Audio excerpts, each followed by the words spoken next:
Iseult back again with another Card 5 Vanguard deck profile. And the last video for a few months now, so I hope you guys really enjoy this one. So before I get started, don't forget to like, comment, subscribe, and donate to the Patreon. So now let's get started. Today is my Royal Paladin MLB or Majesty Lord Blaster deck profile. This is not budget, which means I spared no expense. But there is a catch, and that catch is most likely going to make anyone who watches this dislike the video. I hope you don't dislike this video, because as I've done with all of my other deck profiles, I build it the way I want to. Not the way pros build it, the way I like to, the way I feel comfortable with, and not the way that I don't like, basically. So, this deck, if you were to compare it to a pros deck, by looks, isn't that good. But I used this against a pro version of MLB, and this one won 2 out of 3. So, and it lost the second game because, let's just say, G-assisting happens and you don't like that. Okay, anyways, let's go ahead and get started. First up, the starter is Bartgall. So, 6k base, standard when wrote upon draw a card, and then if your opponent's Vanguard is greater 1 or greater, you get a quick shield. So, the standard card that you normally are going to use for discard fodder or the 5k shield. I do not remember if anything in this deck discard. I'm pretty sure nothing does. So it's still a 5k shield, which is really nice. And, real quickly, because the thought just went by my head, this deck only needs 1 card after being bought. Like, you could just buy the whole entire MLB set and then buy 1 card and then the deck is complete. Trust me, that 1 card actually does make this deck actually better. So, on to triggers. 4 copies of the Draw PG, Iseult being that little Draw PG. Draws are nice, PGs are nice, Draw PGs are amazing, and I've been waiting to use Iseult for my whole entire life in real life, so this is really nice to have. 4 flow goals, 4 lose, the crits can be anything but there's 8 crits, and then finally the heal being Elaine, because who wouldn't run Elaine in blasters, because that's where it's supposed to be. Okay, on to grade 1s. 2 copies of Pluck Enchanter, 7k base, 10k shield, auto rearguard circle once per turn. When your blaster blade is placed on rearguard, or placed in general, you may soul charge 1, and if you soul charge and there are no face-up cards you damage, then counter charge 1. That is really good. So, one, the deck doesn't counterblast too much. I mean, the way I use it counterblast a lot. Like, you can screw around with the counterblast as much as you want. Soul, the deck has no soul problem whatsoever. You can soul blast as much as you fucking want, as long as you don't soul blast Blaster Blade or Blaster Dark, and you'll be good. And basically, you can go ride a grade 1, call Pluck Enchanter to the back row, your opponent takes a turn, they probably ride, and then they call something else, and they try rushing you, take the Vanguard, guard the rear guard, and then ride into Blaster Blade, use Blaster Blade skill, kill their front row rear guard, and then you skill Pluck Enchanter, soul charge, and counter charge, so basically you got to kill front row rear guard for free.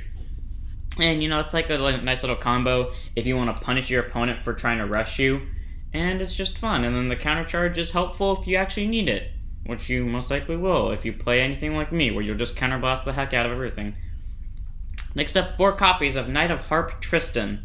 So, auto rearguard circle, 8k base by the way, and 10k shield. When placed, if you have a Vanguard that is grade 3 or greater, counterblast 1, search your deck for up to 1 Blaster Blade, reveal it, and put it into your hand, and then shuffle your deck. So, this deck, if you don't know, focuses on having both Blaster Dark and Blaster Blade and Soul. Blaster Dark is not as easy to search out. Blaster Blade has a bunch of searchers, so and a lot more support cards. I think all the grade 1s indirectly support Blaster Blade, just like Blaster Blade alone minus Wingal Brave, if we're going by actual name. But Blaster Dark is not that hard to get out with Wingal Brave involved, and then you should have no problem ever getting a Blaster Blade, especially because of Tristan right here. Tristan is literally just search for Blaster Blade. It is not going to be that hard to see a Blaster Blade. If you do not get a Blaster Blade onto your field, they either all ended up in damage, or you are an idiot. That's all I'm saying. Either they all ended up in damage or you're an idiot. Or they all ended up in drop, but there's no Vanguard deck that forces your opponent to mill. So that ain't gonna happen. So it's literally either it ended up all in damage or you're just an idiot. But still a really good card, and he's useful, so 4 copies. And then 4 copies of the 1 card that you would change if you were to actually buy the straight up start deck and then just change 1 card. Wingal, 8k base, 10k shield, continuous rearguard circle. During your turn, all of your Blaster Blades in the same column get plus 5k. Having that Blaster Blade with the 15 is really nice because your Vanguard's already hitting for big numbers. Your column's already hitting for decently big numbers. So you might as well give the Blaster Blade plus 5 so that it hits even more matched numbers. because this and a Blaster Blade on their own without any force gifts is 23. So hitting constant hitting constant numbers and constantly making them bigger is awesome. So 4 copies of Wingal. A lot of people are going to disagree with me on this. I know Marin, Alan, stuff like that is supposed to be here. This is what I like about the deck. I don't like taking that stuff and putting it in because the deck feels like it counterblasts way too much for me. So I like this way a lot better than I like the other one. I'm just saying personally, because I did play both.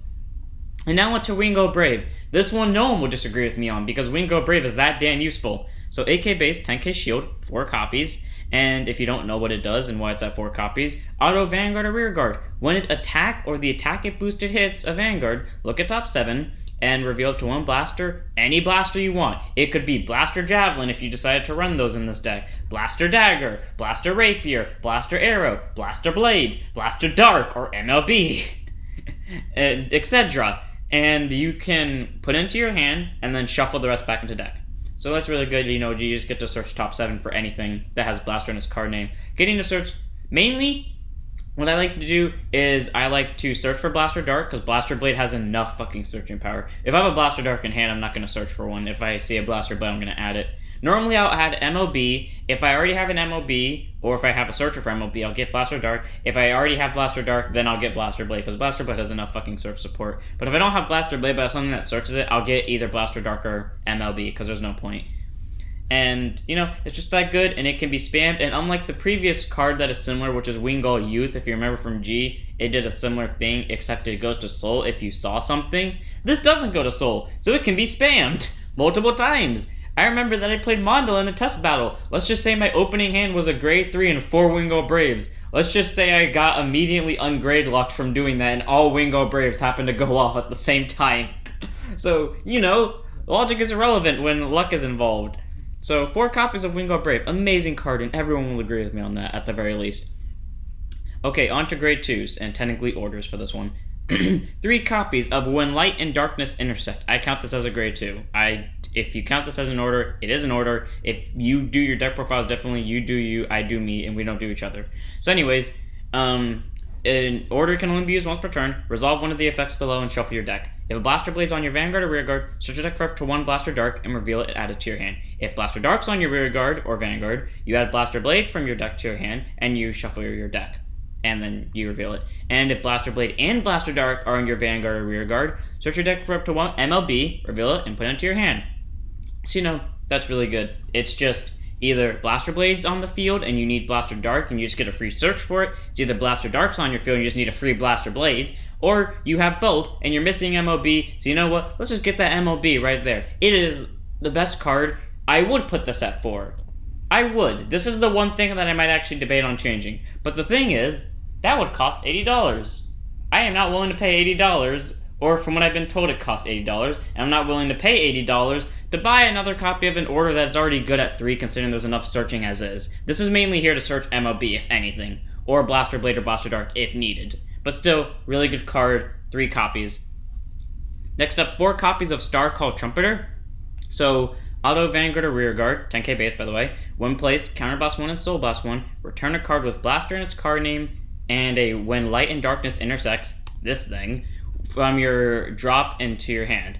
So you get a Blaster Blade back, or a Blaster Dark back, or an MLB if you somehow sent it to drop, and you get a Light and Darkness Intersect back. So you get your Searcher, and you get the card that you need. Like, say for some reason you don't have Blaster Blade, say you had to write this at grade 2, and you don't have neither Blaster Blade and Blaster Dark and Soul, but you have one of them in drop, and you have the order in drop somehow. You could go ride MLB, call Star called Trumpeter, use its skill, get that Blaster and the order back, call the Blaster, use the order, search for your deck for the other Blaster, and then you get a play out, which is really nice. And then his other ability, continuously have a Vanguard Blaster in its card name. Hint, that is going to happen if you get to grade 3. Granted, there's only one grade 3, but there's enough searching power in this deck where that's actually highly possible.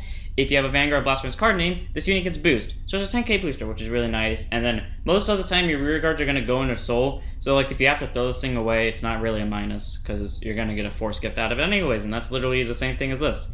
So, really good card, 4 copies, Searcher, and a booster.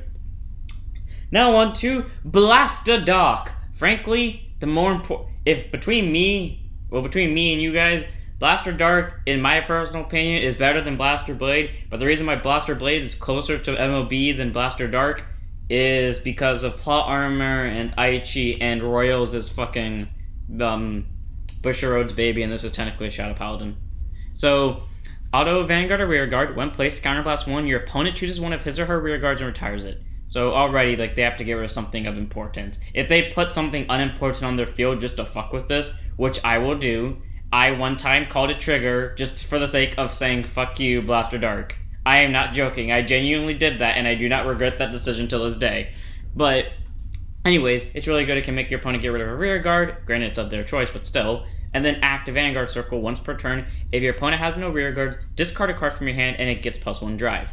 So, having Twin Drive at grade 2 is really early. Preferably, you ride this thing. This is why I think Blaster Dark is more useful than Blaster Blade, because I do not like having an empty hand. If I have an empty hand, I will do almost anything I can possibly do to make myself not have an empty hand. Even if it's, not worth it, I will do it. I will pay all my counterblasts just to get a full hand back.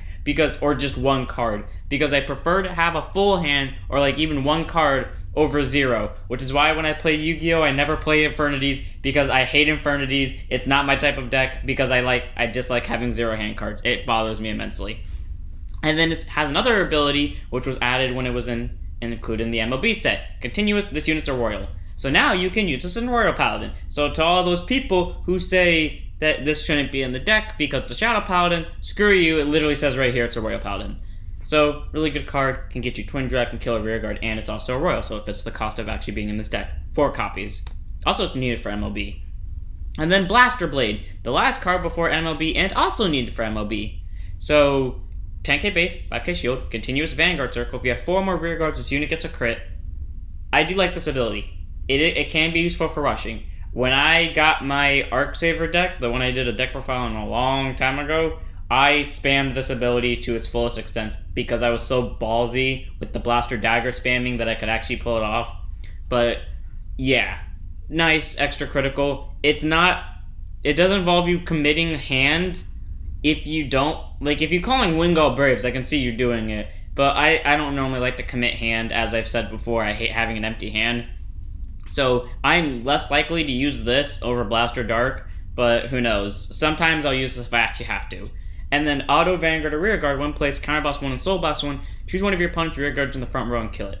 So, Blaster Dark is a Counterblast 1, and they pick a rearguard, but it can be anywhere. This one is Counterblast 1 and Soul Blast 1, but it has to be in the front row, but you do get to pick the rearguard. So, 50-50 chance. Obviously, Blaster Dark is inherently better, but, this is Blaster Blade. Aichi rides Blaster Blade a lot more than he ever does with Blaster Dark, even in the original. And he never switched to Shadow Paladin in V-Series. So you know what? Blaster Blade is clearly the winner. So Blaster Blade's got to win. But 4 copies because he's actually useful. And then finally, Majesty Lord Blaster. And if you're wondering about the glare, I am sorry. I took this picture at night and I never got around to retaking it. So 13k base. 4 skiff, grade 3, only grade 3, everyone agrees with me on this, you don't need another grade 3 unless you want to soul saver your opponent to death or Hengeance I've heard some people run Hengeance, and I can agree that Hengeance is a good card, but I don't like to run Hengeance in this deck. So anyways, skill, continuous Vanguard or Rearguard. If you have Blaster Blade and Blaster Dark in your soul, this unit gets +1 crit. So it's immediately a double crit beat stick, and that's just the best part about this. It literally has a force 2 on as long as you have both of them in soul. And then, if this unit's on Vanguard Circle, it gets +5k power and +1 drive. So it's a triple drive with 2 crit and an 18k base during both players' turns. Not during just your turn, during both players. 18k base on Van. Beat that! This is why magic numbers are important. Beautiful right here. It makes Excel even harder to hit and protect. And Force just needs to boost, really, but still. Amazing card. But that's not it. Auto Vanguard Circle. When it attacks, put 2 rearguards to soul, and you get 2 force gifts. It is just on attack, shove any 2 rearguards to soul, and get 2 force gifts. So immediately plus 20k somewhere if you give them both on the same unit, and you can get rid of rearguards that are hogging up space, such as you called something earlier for the sake of Blaster Blade's first skill to get an extra crit, and then you're like, I'm kind of regretting calling that now, it's kind of taking up space, then you can just shove it to Soul for MLB skill, and what do you know? The space opens up and you get 2 more Force Gifts. So, amazing. It's awesome. It's the best. It's not once per turn. I have no idea how you would restand this. If you manage to restand this, then God, this is going to be one hell card to deal with. But you probably can't. But if you somehow find a way, please notify me because I might actually try it out. But really good card. Amazing. I literally, the second that this was announced, I held a tab on my computer for the longest time until it actually got announced. Like, no joke, I would reload that page every hour just to see if it ever got announced. So, amazing card. 4 copies. I am glad I owned it. And now onto the gifts. We run 14 Force Ones! I am not joking. If I wasn't screen recording this, I would genuinely pull out the deck and then show you the amount of Force Ones I actually put in the deck. So the Force Ones are when acquired, you put them on the Vanguard or Rear Guard, and then the unit gets plus 10k during your turn, and it can be stacked. So, if I remember the numbers correctly, I run 1 Greyon Force Marker, I run Dragonic Overlord Force Marker, so then that's 2. I believe I have 4 other ones that are special, so 6. I run 8 of the regular Force Marker. I run 8 copies of the regular Force Marker, 1 of Greyon, 1 of Overlord, and here are the other ones! So I run 2 of the Aichi, I run 1 of the Blaster Dark, and then I run 1 of the Blaster Blade. No joke, I genuinely do run 14 Force Markers. And you could do more. The reason why I run 14 is because, MLB, it gets you Force Gifts a lot. Granted, you don't need 14 because your opponent's probably dead by the time you would get to 14. If they're not, then either you're dead, or if you do actually get to that point, they are beyond dead. And it's just, Force spamming. And for Force 2, rerun none, because you do not need Force 2 unless you are trying to kill your opponent the first grade 3 turn. Because Force 2 is the when acquired, put this marker on a Vanguard or Rear Guard, and the original critical becomes 2.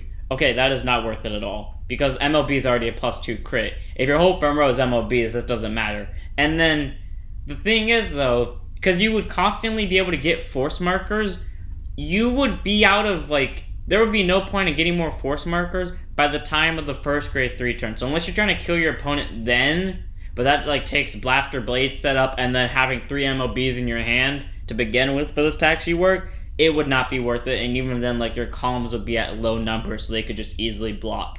So pretty much what I'm saying is, don't do this unless you're just trying to kill your opponent that turn. But even then, it's very stupid to try it, unless you think you can trigger stack and your opponent just has all grade 3s. But 14 Force Ones. Well, and then, oh wait, forgot about the Quick Shield. So, when one of your units is attacked, you can place this down as a 5k shield, basically. Well, the unit gets plus 5k power, but it's literally the same thing. But nice card, normally used for discard. None of the cards in the deck discard, so this is not really needed. Well, that was the deck. I hope you guys enjoyed. This is the last video for the next month or 2. So, this is the most recent one, so go show your friends and then tell them what they think. Like I said, I built this my way. Anyone who disagrees with it, well, so be it, but this is my type of build, and I don't like the other type of builds. If someone asks me a question on it, go to the Discord that I put in the link of the at the beginning of this week's video, and I will respond to you in a full paragraph of why I hate putting various certain cards in this deck. Well, now that I can get back onto that was the deck. I hope you guys enjoyed. Don't forget to like, comment, subscribe, and donate to the Patreon. And I'll see you all in the next one. Don't forget to stand up your Vanguard.